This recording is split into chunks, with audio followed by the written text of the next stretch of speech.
What if I told you that the movement dysfunction you have right now, the tight hips, the forward head posture, the weak glutes, is exactly the same pattern any Neanderthal had, different world, different lifestyle, but the same broken movement pattern? How is that possible? I'm Ioannis.Giannaris, an exercise scientist. I work with individuals any age, helping them reverse chronic diseases and the aging process. And what I'm about to break down to you today will change how you think about your body and how it moves. We've been sold this idea that our postural problems are a modern invention, that we are messed up because of chairs, phones, and desktops. And that's partly true. But here is what's nobody talking about. Skeletal analysis of prehistoric remains shows degenerative joint changes, spinal compression, and hip dysfunction in population that never sat in a chair a single day in their life. So what's actually going on? The answer is hip flexion dominance, the default human movement pattern throughout all the human history. The Neanderthal was digging,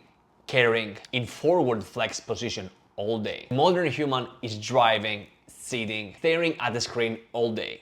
Different input, identical output. Overactive hip flexors, inhibited weak glute max, anterior pelvic tilt, and a compressed lumbar spine. Now, did ancestral humans had hip extension in their daily life? Absolutely. Standing up, walking up hills, sprinting from predators. But here is the key point. The frequency and volume of hip flexion movement completely overrided the hip extension. Digging, foraging, carrying, crouching, repeated hundreds of times a day, every day, across an entire lifetime. And muscles adapt exactly to that volume and frequency. It wasn't a dramatic event. It was a gradual, cumulative adaptation built day by day, decade by decade. The hip flexor didn't take over overnight. It earned its dominance through clean repetition. And the glute max, the hip extension movement, paid the price. The glute max is responsible for hip extension, pelvic stability, and spinal decompression. It is chronically underloaded in both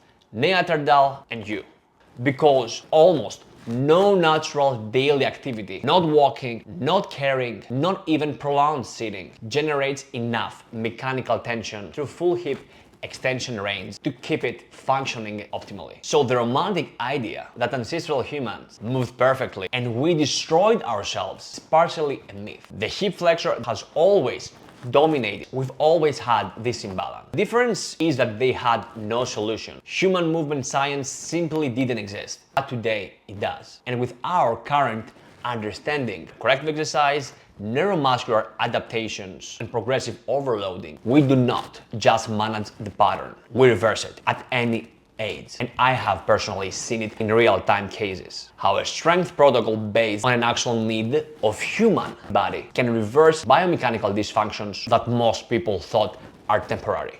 Now, if you're interested in seeing more groundbreaking approach to human kinesiology and physiology, don't forget to subscribe to the channel, and I will see you to the next video.